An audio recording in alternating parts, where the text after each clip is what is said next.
Hey guys, this is Death Rider, and today I am doing a Clash of Clans video centered around armies. Anyone who's played Clash of Clans knows that creating a good army is pretty integral to the game.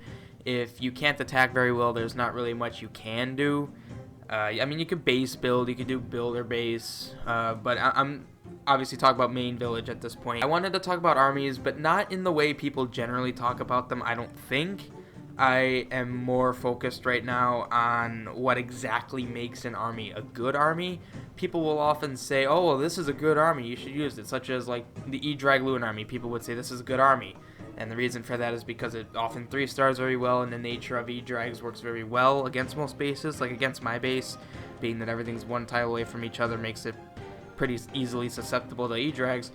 But that's not necessarily what makes an army in general a good army. I'm talking more the general case, the like internal definition of what makes an army a good army.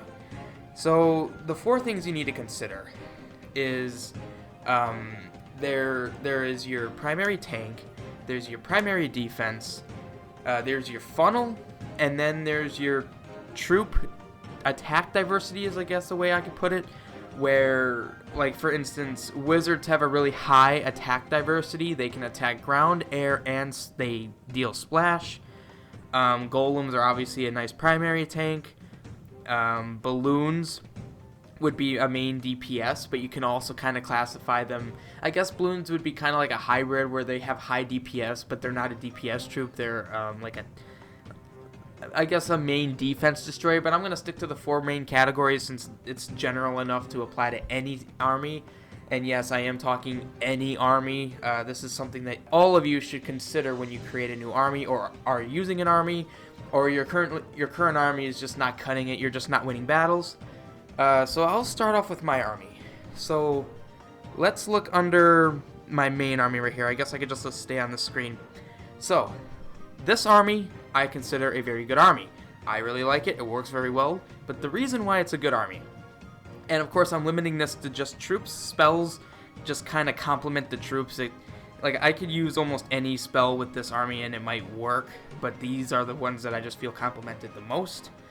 But the reason why my army is really good is because it has all of the four main components of what makes an army good. Let's start with the primary tank. It's fairly obvious. I got a golem and 2 ice golems. That typically works very well, and the reason why a golem, 2 ice golems works very well is, of course, ice golems have the freeze effect when they die and when they attack, which is very helpful, especially against single infernos or just high DPS areas of the base. Golems, you know, they have really high defense, and when they split into 3 golemites. Used to be 2. It feels weird to say 3. For the longest time, it was 2.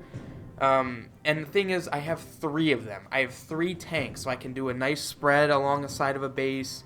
It's not good to usually have just one tank because in order to effectively get into a base, you need to have some kind of spread of troops around the. Like, you think there's one spot in the base you want to enter in. You got to kind of create a little space around it, funneling. I'm not going to get into that. This isn't really about the funneling. Funneling is more of its own category, and it's more spread out. I'm talking more like you'll never want to deploy your troops in one spot. You'll never want to just tap and hold and deploy everything in one spot.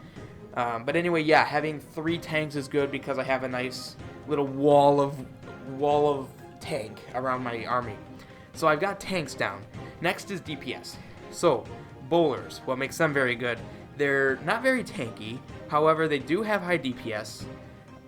They have their double layer hit. They'll throw, I think at the range of an archer, don't quote me on that, and then, you know, the shot will bounce another few tiles, which is very good.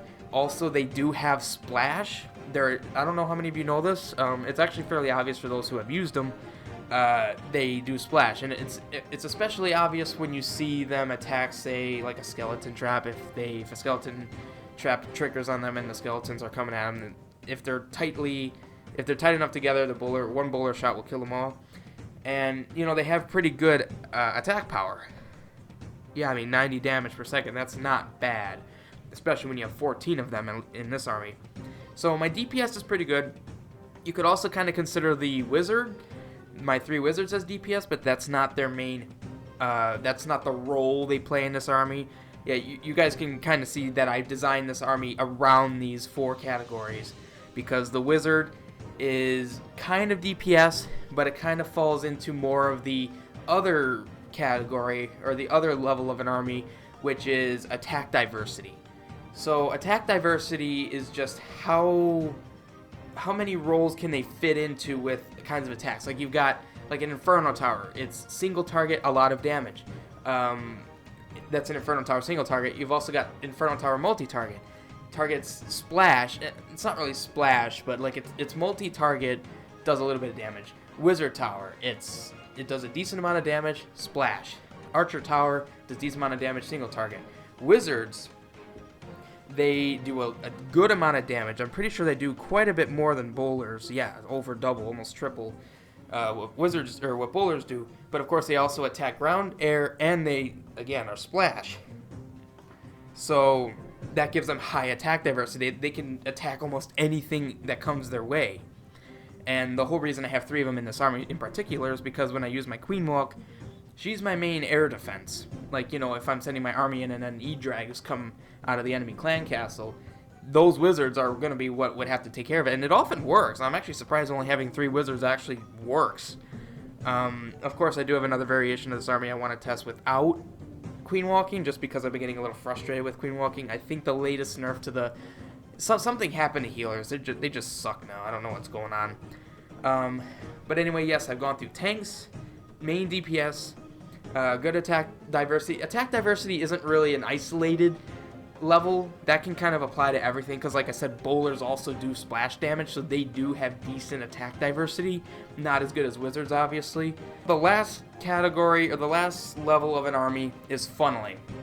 Now, this is the part of an army that it kind of makes or breaks the army, especially in terms of deployment.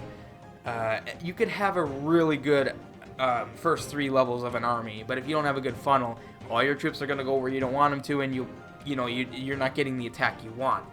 Now, my army, it might be hard to see for those of you unfamiliar with my army, but my army has a very solid funnel strategy. So I have 8 balloons, 2 baby dragons, and a haste. So my tactic is I choose where I want to attack the base.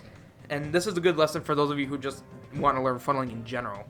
You choose the specific spot, like within, let's say, 3 square tiles, so 3 by 3, like that area is where you want all your troops to funnel into.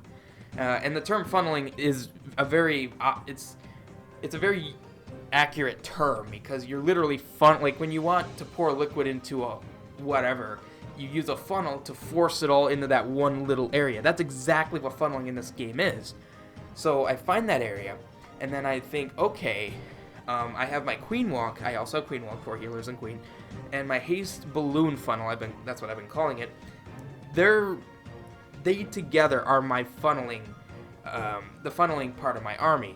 The funneling part of your army is 2 parts. You've got the left, like with respect to where you're entering the base. Like if you imagine you're standing on the field of a Clash of Clans base, you're looking right at the wall. You want your troops to go in the base through. You look to your left, that's your left funnel. Look to the right, that's your right funnel. So the way my army works, you've got the Haste Balloons Baby Dragon as one half, and then the Queen Walk on the other half. I usually have my Queen Walk go on the more defensive, heavier, more stray building heavy side, and Balloons typically more on the defense side. It's more just whatever I feel like is more effective, but that's not important to this. It's just the fact that I have a funnel, but now the important thing is the Baby Dragons. So as those of you, I would hope everyone would know, balloons only target defenses. So when I drop my haste and drop my balloons, they're just going to race for defenses. They're going to skip gold mines or builder huts, whatever.